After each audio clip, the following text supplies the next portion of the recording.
the uncertainty can really start to nag at you. And I think that's the biggest risk of the storm, be it on the mountain or here in town. It's not so much the weather and the economy, it's that uncertainty it brings forth. And so what I want to do is focus on how can we pull some strength out of that uncertainty and start getting our teams moving forward again. On that storm and other storms since then, I've realized that during the storm period, of course, there's very little we can do. I can't change the weather, neither can you. I can't personally change the economy, neither can you. We're stuck with those conditions around us. But what we can do is adjust our plans, we can adjust our attitudes, and we can adjust our actions. Those are the things that you can affect. Well, let's see, 80 feet. If I can put an ice screw in every 4 feet, I'm going to need about 20 of these ice screws to climb that 80 feet. And I need carabiners to clip into my rope, so I need about 40 carabiners. So if I've got that hardware, I can get up that wall. But there was a problem. I didn't have 20 ice screws. I only had this. This is what I needed to climb at aid style. This is what I had. I'm short on resources. I also don't have a partner. I need my partner to hold my safety line, and he's not here anymore.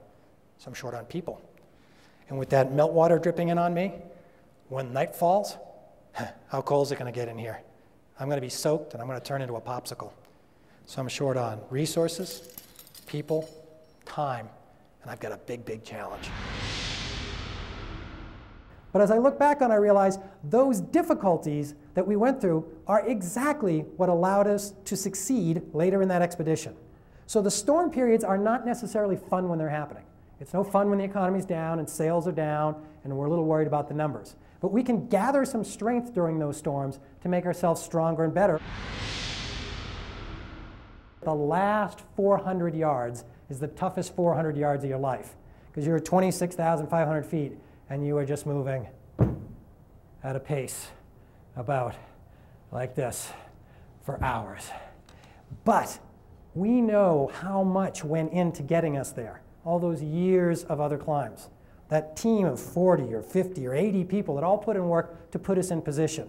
And so we try and dig a little bit deeper to try and hang in there to succeed for ourselves and for all the work that other people have done to make us get to the spot. When you're looking at a climb, whether it's you're trying to grow your business, climb a big mountain, some personal challenge you've set yourself, don't expect that smooth imaginary line, because that's not going to happen. What we are going to have is this up and down. And those downtimes could be slow economy, change in the business, sickness back at base camp, recovery time back at base camp. Those are going to happen. The trick is to not give in to the urge to walk off the mountain during those low times. And we want to be here on the mountain, smarter and stronger, so that we can apply what we've learned, so that we can bounce back to be resilient.